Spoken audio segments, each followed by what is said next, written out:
Hey everyone, my name's Calvin and welcome to my video tutorial for my soft and delicate watercolor photo effect.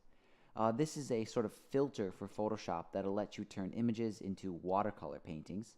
In this video we're going to make a watercolor painting out of a photo just like this one right here. And the first thing you want to do is download the product folder, and it's going to be a zip file. So go ahead and unzip it, and inside you'll find a couple of Photoshop documents, a README file, and then a folder here. These files are the effect itself, and they're both exactly the same, just one is in landscape and then one is in vertical. This is basically the README file, and it'll have some information about this add-on. It'll have links to this video as well as another video, and it will also have my email address just in case you have any questions or comments. This last one here, this is a folder, and in the future I'll add some other things. If I add updates or extra features to this product, I'll put them in there. So in this video I'm going to use the horizontal effect, not the vertical one. So I'm going to open this up in Photoshop by just double clicking it. And when I open it up, it looks just like this. It has this default image loaded in, and to drop in your own image and apply this watercolor effect, you have to go into this smart object here. So the very top layer in the layers panel. By the way, if you don't see the layers panel, you can make it show up by going to Window and then Layers here. And that's how you can make the layers panel come out there. And in the very top layer, it says Place Image here. And this is the layer thumbnail, and in the corner there's a little page icon. If you double click that here, it's going to open up another document. So here's where we just were. It has the effect applied. When I double clicked this, it opened up another tab, and this is where you're going to place your image. We're going to close this after we place the image, and then it will apply the effect, and I'll show you how to do that next. So here's the default image. I'm just going to hide that by disabling the visibility there, and I'm going to go to my browser, and here's an image that I want to apply this effect to. I'm just going to copy it, and I'll go back to Photoshop, and I'll just paste it in. And I'm going to do Command T or Control T to scale it up a little bit bigger. Kind of fill the page size here like that. And Enter. I'll press Enter to get out of that transform mode. And I want to apply a mask. Basically the edge of this image is really square, which is fine. It'll just give a square edge on the end result.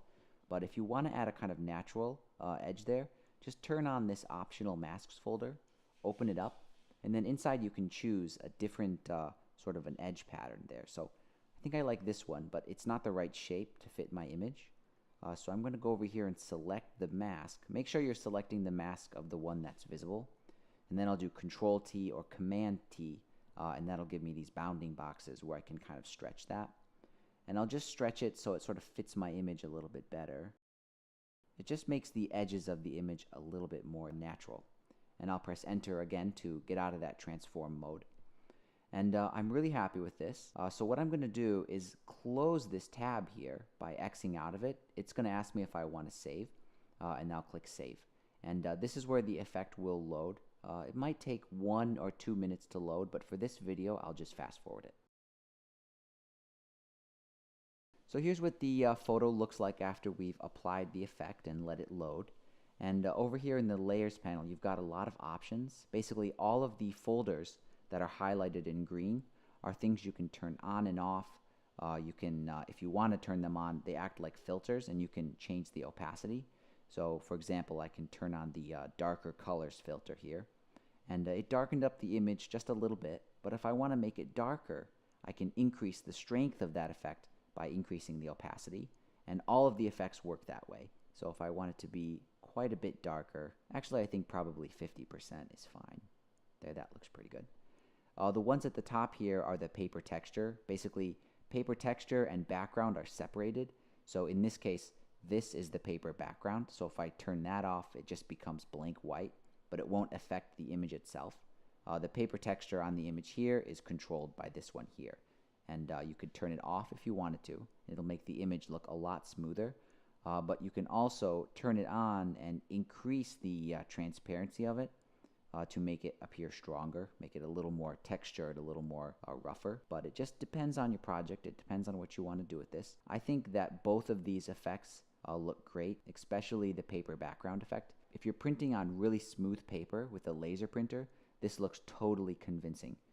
the way it prints out, maybe you're just like a foot away or a foot and a half away. It looks like actual watercolor paper. So I really love this effect, and when I print out posters and stuff, I love to keep this one on. The other effects are pretty self-explanatory.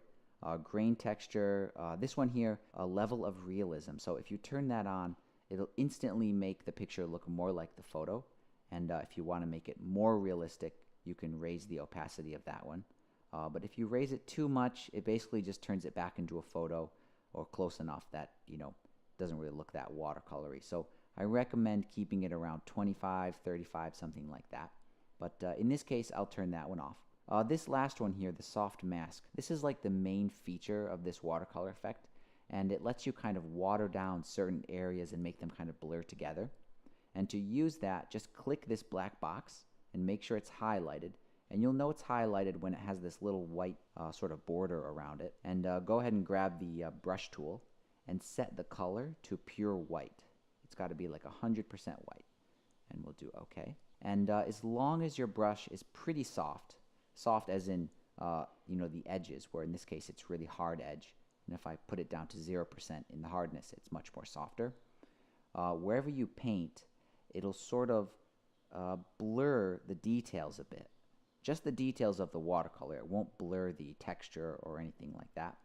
And this is really handy if you want to eliminate sort of unnecessary details that are coming out in the effect. Like, for example, all of this green stuff in the tree doesn't need to be so intricate, because the main focus of this painting is going to be the house. So all these extra places that have a little bit too much detail, if it's a little bit distracting, you can just sort of paint on it over here with this white. And as long as you've got the brush, white paint, and this is selected, it'll let you sort of give it this watered down effect. And I'll just randomly apply it throughout the image just to make it look a little more natural. And this is one of the effects kind of similar to my portrait press one, where it does require a little more input. You can't just drop in your image. You do have to be a little bit artistic with this one, with where you apply this kind of softness. So I'm happy with this, and this would basically be done. If you want to export this and print it, I mean, you can leave the paper background on, or you can turn it off. Just depends on what you're printing on. But you'd export it using the normal Save for Web function by going to File, Export, and then Save for Web. And just make sure you save it as a JPEG, and then you can print that file directly. Down here, you can control the size, and this is the maximum size that I recommend. 3000 by 2400. But if you want to export a higher resolution or print a huge poster, I did include a little tool that will let you double the resolution to 6000 to 4800, which is enormous. It will be a huge print, and that tool is it's a little bit of a process to use it. I won't go over that in this video. I'll put a link in the description of this video, and maybe just 2 or 3 minutes, and I'll show you how to use that tool. So that's pretty much it. I hope this was a pretty good overview about how you can use this effect. I think it's pretty good for landscapes and architecture and nature, stuff like that. But if you do have any questions or comments, you can leave a comment on this video or send me an email directly. Either way, I'll do my best to get right back to you. But other than that, guys, thank you so much for your support, and thanks for watching.